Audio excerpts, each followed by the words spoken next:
Marketing as a profession has changed a lot because now things are much more data driven with the advent of digital marketing.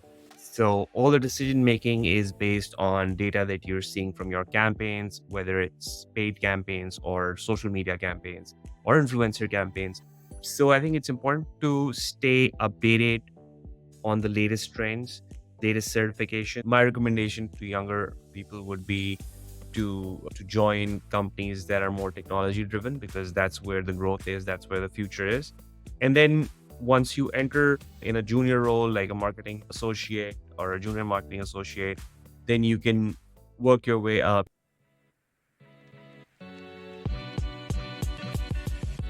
You're listening to the East Meets West Pakistani Professional Journeys podcast, released bi-weekly every Sunday at 5 p.m. on YouTube, Spotify, Google Podcasts, and Apple iTunes. Welcome to the East Meets West Pakistani Professional Journeys podcast. Today we have Ali Malik, who completed his Bachelor's of Engineering from Gulen Isha Khan Institute of Engineering Science and Technology in Khyber Pakhtunkhwa. He later completed his MBA from Lahore University of Management Sciences. Ali has worked in various companies as a marketing manager, including L3 Harris Technologies, Canon, and now Embark. It's a pleasure having you on, Ali. Thank you so much for having me, Azam. You have a great platform here, and it's a pleasure to be here and have this discussion with you. So I guess we can start off with all other guests as well. Do you mind just talking about your experience in Pakistan? Pakistan, I grew up in an upper middle class family. Both parents were working professionals. Dad in the government, mom was a doctor. Both both my parents came from humble backgrounds and built a better life for themselves through their education and through their professional careers. So there was always this emphasis on getting good education and staying focused on career growth. So as a kid, I was a single child. So the burden of expectations from my parents was always there. There was always talk of going to this university versus that university, getting possibly moving abroad as well for career opportunities. And it was quite a childhood for me because of being a single child. A lot of times you don't have someone else to play with. So I always developed an interest in reading and watching documentaries. So yeah, a lot more quieter than some of the other kids that I saw around me. Got you. And was there any favorite moments in your time in Pakistan that you recall and vividly remember or you want to share? So I moved to Canada when I was 32 years old, right? So a big part of my life has been spent in Pakistan. So there are many moments, but I feel that one of the most enjoyable moments was when I graduated from my MBA at LUMS in Lahore. And my daughter was about 2 years old at that time. And I was like, I was married and I had a kid as well. And going through that experience of the MBA was very tough. 2 years of continuous hard work. I was able to complete that successfully. That was a great moment. And then I stepped into a career which I loved. So that was also a turning point for me in many ways. And you mentioned you graduated from Lahore. So is there any experiences from that that you would like to share or yeah. Yeah, I graduated from LUMS, which is known to be the best business school in Pakistan. The people that you have there are incredibly intelligent, very driven.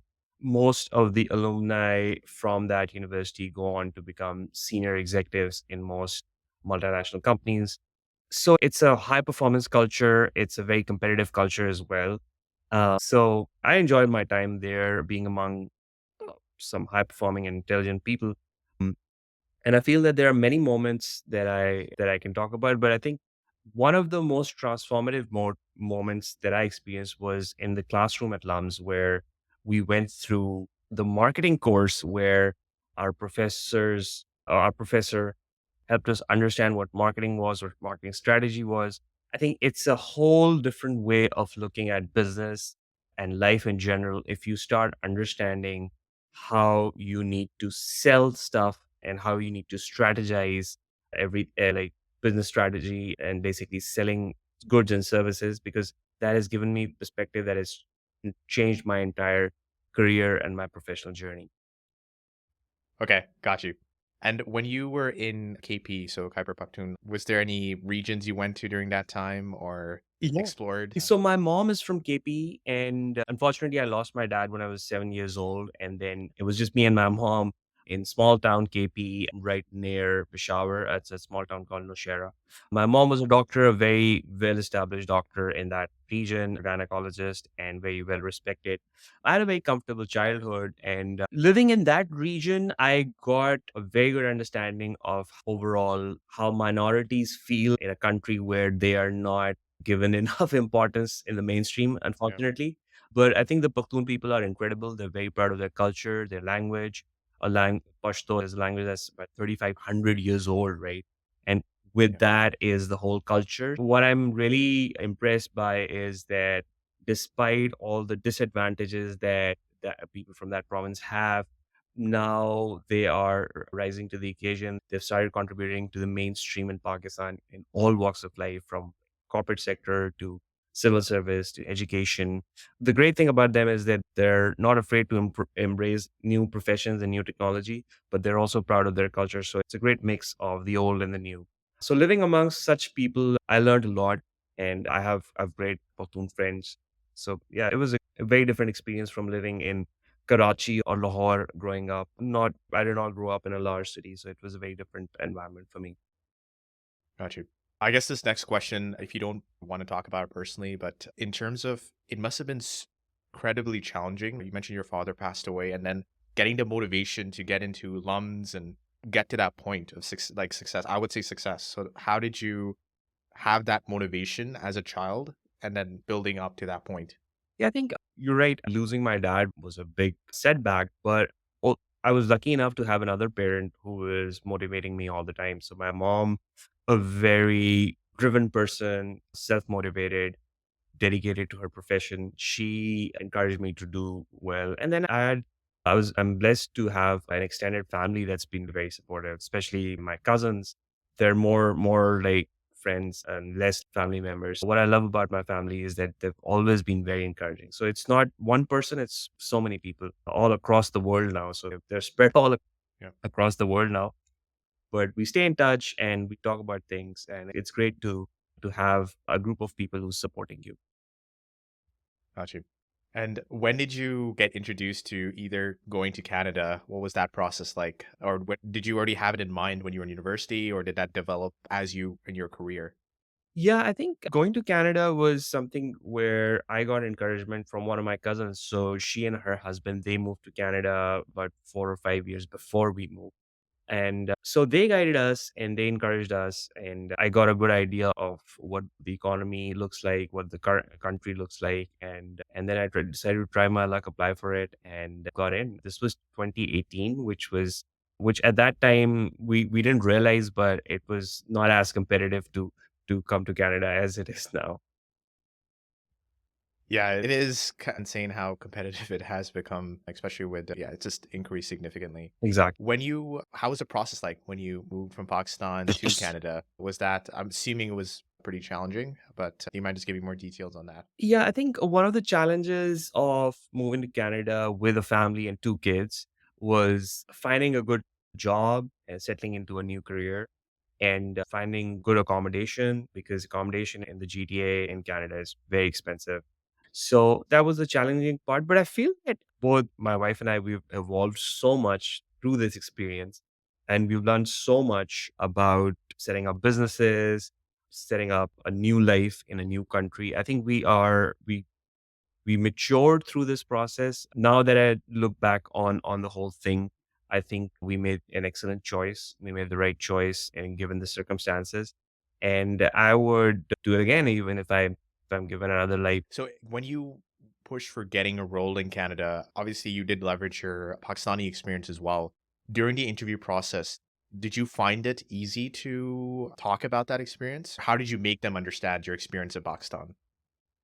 A very relevant question. I think one of the challenges that immigrants face is that they're not able to show how much they're able to contribute and add value to the organizations here. And it's all about transferable skills, right? You have to make the employers here understand that you bring with yourself a lot of transferable skills. I was lucky enough to be working in a multinational organization back in Pakistan. So I used to work for Bayer, which is a German pharmaceutical and chemicals company. So I had knowledge of systems and organizational structures that are global. And I frequently collaborated with my colleagues in other countries like Philippines, Singapore, India. So I was able to leverage that experience. But for individuals who are coming here without any multinational experience, what they can do is they can actually try to break it down for the employers here to help them understand what transferable skills they have. And a lot of times, if they introspect and they try to align with the job description that you have here, it shouldn't be that big of an issue. Unless if you're changing careers or switching to a job which is very different from your previous experience, I think you should be able to find things that you can talk about in your interviews. Okay, got you. I guess switching to the career portion for marketing, how did you know you were interested in this field, and what's allowed you to stay within this field for such a long period of time? Yeah, I think in my case, I went to GIK Institute for my bachelor's in electronic engineering, but I was always interested in the business side of things, like business development, sales, marketing. And that's why I went for an MBA. And when I went through the whole MBA process, I had an inclination for marketing. And then I got myself a job in marketing as well. So for me, it was a natural shift away from the technical side of things to marketing. And I would say that this comes naturally. You can't force anyone to move to a career or move into this career. Yeah, I think one of the focus that I had was to work on learning continuously, adding certifications to my list of things that I've learned. Marketing as a profession has changed a lot because now things are much more data driven with the advent of digital marketing. So all the decision making is based on data that you're seeing from your campaigns, whether it's paid campaigns or social media campaigns or influencer campaigns. So I think it's important to stay updated on the latest trends, latest certification, and that's how you stay relevant in the professional field and you keep getting new opportunities. So an opportunity after an opportunity helps you grow in your field. Got you. And when you got your first role in Canada, what was that? In my case, I used to work for Beer. I was brand manager for one of their seed brands, corn seed brands called Decal. And so when I came to Canada, I was looking for something very similar. I was looking to go into the agriculture industry and work in marketing. But what I realized was that I wanted to live in the GTA, in Greater Toronto area, and most of the agriculture related brands were out west in the prairies, Alberta, Saskatchewan, Manitoba. And so I either had to move out west to remain in that career, or I could stay in the GTA and then shift a little bit in terms of my career. So I tried to apply to a lot of other types of companies for marketing roles, and unfortunately, I did not get any response. So then I decided to go and work for a marketing agency, like an advertising and marketing agency in the digital space. And that's where I picked up a lot of the jargon that's used in Canada and North America in general. And that's where I was able to understand the culture, the subtle things that are important in interviews, in regular conversations with my colleagues. And then I was able to move to Canon, which is an electronics company focusing on printers, photocopiers, and now a lot more other things as well. So that's a transition that I had to go through. So I spent about over 2 years in an agency helping different clients. We used to work with multiple smaller clients. So that's how I was able to transition. Okay. And for someone who doesn't know what exactly marketing managers do you mind just briefly, without getting any private information, but like in general, what is the job entail for a person who might not know what it is? Interesting question. Marketing managers are people who make sure that the whole marketing system stays intact and produces results. Marketing, think of marketing as an engine of growth and as an engine to bring more people on board indirectly into the system. As a marketing manager, you would be managing campaigns, you would be working with different vendors to create things like shirts and pens, and you would be working with the sales team to go out there and meet different clients. You'll be supporting them with marketing material like brochures and white papers, case studies. You can also potentially help manage the website where we are putting video content, text content related to your brand. You could be managing email campaigns where you are sending out emails to your prospective clients or your existing customers as well. So it's all about managing communications with customers and potential customers in a way that's repeatable and that is in line with the brand's requirements and the brand's guidelines. And there's a lot of project management aspects. There are lots of project management aspects to the job as well. So it's a very interesting mix of managing people, managing systems, and managing the resources that the organization has, primarily time and budget. Okay, and I assume there are different areas within marketing. Like you mentioned, I think so digital marketing, but is there other areas that you would like to just like briefly talk about in terms of So, the experience or exposure a marketing individual might get yes, in the job? so there are like obviously there are different niches in which you can work. You can work on managing the social channels if you're managing digital marketing manager or a social media manager would typically be managing Instagram, Facebook pages, Pinterest, or other profiles for a brand. There's the email marketing manager role where you would be creating emails and sending out emails as part of different campaigns and then collecting data and making sense of that data and strategizing for the next campaign based off of the data that you receive from your previous campaigns. There are people who are focusing on influencer marketing, where you're bringing on board new people, new influencers to talk about your brand and promote your brand on through their channels. You have copywriters who write advertising copy, who write social media copy. Then there are video content creators who create content for social channels, YouTube, as well as Facebook, Instagram, all the other channels as well. You might have a team of event managers who organize real life events for the brand, if that's something that your brand does. You might have separate teams for B2B and B2C segments of your business. So B2B marketing is slightly different in the sense that you focus a lot on creating high value content that provides prospective customers with lots of information about the brand, about the product, and then work very closely with the sales team to support them and to provide them brochures, white papers, all that content which they can use to then sell the product. So of course, like it is a very large and varied field, marketing, but it all depends. The structure of your team and the roles that you have within your team depends on the business model, and it depends on the kind of organization you have. A lot of Yeah. the newer organizations, when I say newer, technology driven organizations, have product marketing manager roles where they have product marketing managers who are focusing on growth through the product itself. So think of a company like LinkedIn, for instance, would definitely have multiple product marketing managers across different verticals, and they would be focusing on different aspects of growth.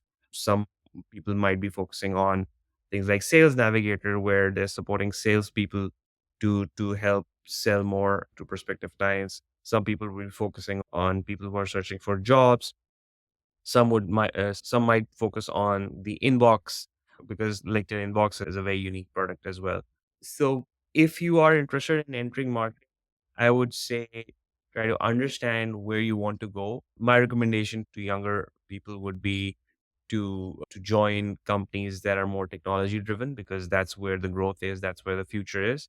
And then once you enter in a junior role like a marketing associate or a junior marketing associate, then you can work your way up, you can understand the whole landscape, and you can try to understand what interests you more and gradually learn the ropes and then grow in the field. It is interesting because as an outsider, you think there's only one or two or maybe a few people that are doing all these. But when you look at the back, it's like a lot of people are involved in the marketing process. It's not just a few people. So I guess I'm sure you've seen development like over the period of time that you once you graduated university all the way now to the various roles you've had. How have you seen marketing change over these last few years? To be honest, it's been a drastic change because Yeah. marketing is a lot more data focused now than it was before. And with AI making inroads into everything, marketing Yeah. probably will be affected the most. The reason for that is that it's without data, it's difficult to predict what your prospective customer would want, right? So with Yeah. data, you're able to predict that a lot more accurate. So, for instance, if there's a billboard up on the side of the road, there is no scientific way of accurately understanding how many people actually saw that billboard. Yeah. But if there's a banner ad on a website, there is a number that you can attach to how many people saw that and how many people actually ended up clicking on that banner. So that in itself is very powerful because you get a very clear understanding of whether your marketing material or your campaign is performing well or it's performing poorly. And that's where you're able to, like, because you deploy ads across different channels, wherever you get the most traction, that's where you start investing more, and then you start Yeah. experimenting. And a lot of the times, campaigns are being A/B tested. What that means is that you might be shown a version of the ad that I might never see. I might be seeing a very different version of the same brand's ad, but it's the creative is different. The channel might be different. So you might be seeing the same something different on Facebook. I might be seeing something very different on Instagram, for instance. If they understand that my intent is higher, they will retarget me, and I might start seeing the ad a lot more than you. If you, for instance, don't show that intent, you might never see that ad again. So it's a lot more scientific now. There's a lot of experimentation that the advertising networks do themselves at the back. And the marketing team is always able to set up campaigns, experiment, and analyze data, which is a great way of making decisions about further investments in that campaign. And once you completed your time in Canon, you moved on to Embark, if I'm not mistaken. Yes. How was that experience like? And obviously, not sharing too specific details, but in general, how was the transition like for that? Yeah, Canon is a great place to work, to be honest. A great team. The product is amazing. Their cameras, printers, photocopiers. I wanted to move to an industry that is more stable and more future proof, to be honest. So I decided Yeah. to move to a fintech. Embark is a new brand, but it has a legacy of about 55 years. And with over like $6 billion assets under management, it's a very stable company. And they've rebooted their whole system. It was a legacy financial services company, but now we've become a fintech, which is very exciting, and we are going through a lot of change even now at this point. So I wanted to be in an environment where I could learn a lot more through change and through technology. And that's why I decided to transition. So it's been a great transition. The environment is great. The people are very intelligent, very nice environment. So I'm enjoying it. Okay, that's great. And in all your experience, both counting Pakistan and in Canada as well, what is there a specific trait or attribute or habit that you developed that pushed you in each role? It seems like you keep on progressing, right? So, was there like a specific habit that you feel like you maintained throughout this time period that allowed you to be this successful? And do you mind sharing that? Yeah, I think the only habit that I can think of is being talking to people in the industry. I think Okay. networking with the right people is very important. A lot of people are shy, they're hesitant. I was shy too. I was very hesitant, especially when I was new in this country. It took me some time to understand how to go about approaching people. But I would say the only way you can understand the landscape is by asking people and by connecting with them. People hesitate in contacting people because they have the fear of rejection, but trust me, for every 5 messages that I've sent on LinkedIn for requesting people to connect, I've got a response for one out of five. And that's a very Yeah. high ratio if you think of it. That's about 20%, right? So again, Yeah. that's what I'm telling you. Like with digital marketing, if you have numbers, you can talk about and you can optimize the processes, right? So when I Yeah. realized that a lot of people are very responsive and very supportive, I got encouraged and I started asking people all these questions. Where do you see yourself? How do you approach your campaigns, what certifications I should be doing? So when you start asking experienced people, most of them are very supportive and they provide you information. And that's how I was able to grow. Awesome. And for individuals that want to break into this industry, do you have any recommendations that they should try doing? I know you mentioned networking is a really important key. Do you think that's like you would say the main, or is there other points you want to mention? I think people who are in the marketing industry understand these things, but I think it's important to stay updated on some of the latest tools or latest certifications that we have out there. A lot of times, our knowledge, the general knowledge is great, our experience is great, but people coming from some of the Asian countries don't focus a lot on certification and don't realize that these are considered very important in North America. So, for instance, if you are into email marketing, get a certification related to that. If you are in general, like a marketing manager role, get some sort of like a Google certificate, a marketing, digital marketing certificate, something to help the employers, your prospective employers, understand that you've spent some time and some energy on getting some sort of formal education or knowledge because that helps. I've seen a lot of people go through Salesforce certifications. That's very useful. And there are other certifications as well. Facebook has its own advertising platform. Google has its own certification platform for advertising. So I would definitely recommend going through that. Pick something that is relevant to your experience and try to build on that through your certifications. And that way you'll position yourself in a much better way. So do not discount the experience that you have, but just add that cherry on top through certifications. Got you. And I guess we're going to go to the last two questions here. This probably are the harder ones, but I guess starting with the first one. So, how do you define success? And you could take it anywhere you want, like professionally, personally, both, whatever you're comfortable sharing. Yeah, for me, I think success is creating a balance between working on your career or your business and spending time with your family. I think both need to be balanced. And I think, yeah, that's the only metric that I go by. I think it's important to keep life simple. And the final question for I know we moved from Pakistan to Canada or US, EU, like any of the Western nations. As working professionals, you tend to potentially forget or some of the roots that you've developed.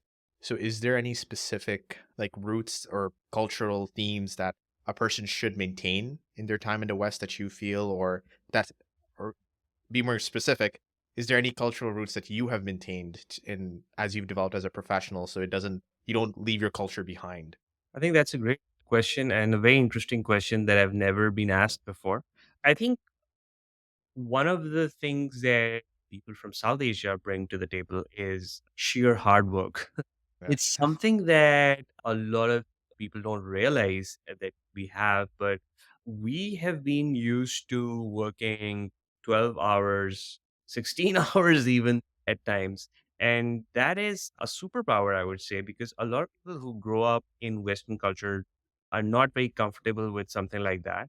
And they obviously, I'm not saying you should be overworked and underpaid, but a lot of times you have to power through things that are critical and you need to spend more time and energy than usual. And so I think you shouldn't be afraid to do that because Yeah. you won't get a lot of opportunities where you're able to like go to the next level in your career. And if you're able to come out successful on the other side, I think it's all worth the hard work and the effort. Got you. Thank you so much, Ellie, for being on this podcast episode. And it's a pleasure chatting about different areas within marketing, as well as your experience from Pakistan to Canada. It's a pleasure having you on. Thank you so much for having me, Azam, and I appreciate the great opportunity and love your podcast. Good luck for the next episodes. Awesome. Thank you.